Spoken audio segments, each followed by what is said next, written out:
Hi, I'm Matt from FOCUS Training, and today I'd like to talk a little bit about one of the theories around what drives motivation. This is one of my favorite theories called Expectancy Theory. And what I like about it is that it's basically summarizing the mental math that a lot of us do in our minds when we try to decide whether to take on a task or move forward on something.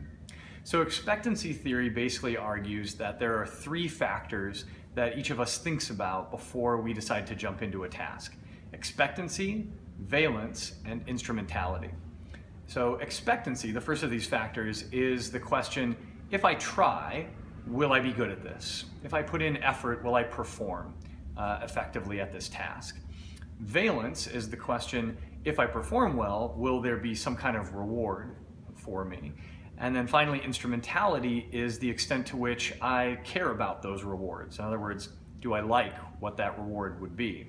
So then in our mind, we multiply those three factors, compare it to the effort required to take on the task, and if the outcome is positive, we generally move forward.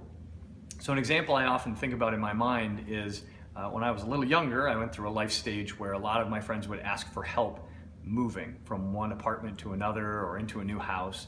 And every time I got that phone call on a Friday afternoon saying, hey, what are you doing on Saturday? I kind of think to myself through this mental math. So first, expectancy. How am I feeling? Is my knee acting up? Am I going to be tired tomorrow? If I show up, will I be one of those people who is able to try hard and put in good effort and really help my friend move? Or am I just going to be sitting on the stairs watching everybody else lift the heavy boxes? Second, valence. If I try hard and I am a good helper, will there be rewards? In other words, is this the kind of friend who has pizza and beer when they invite someone over to help them move?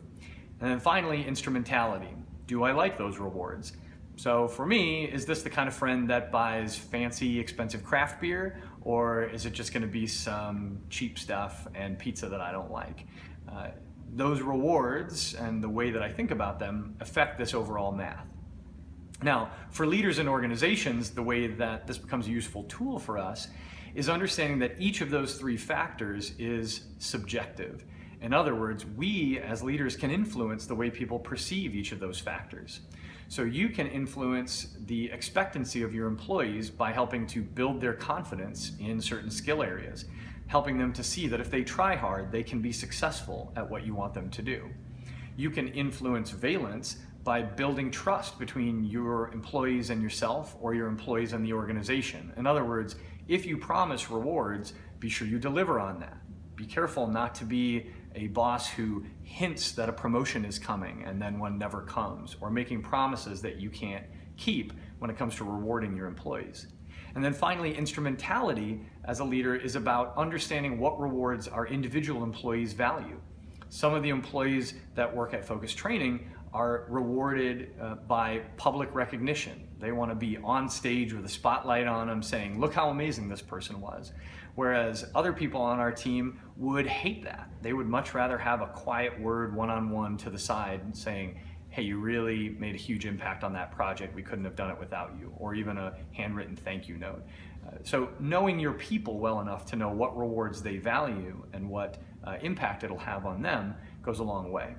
All three of these factors, expectancy, valence, and instrumentality, are somewhat within your control as a leader. So tap into them and you will be motivating your employees with expectancy theory in no time.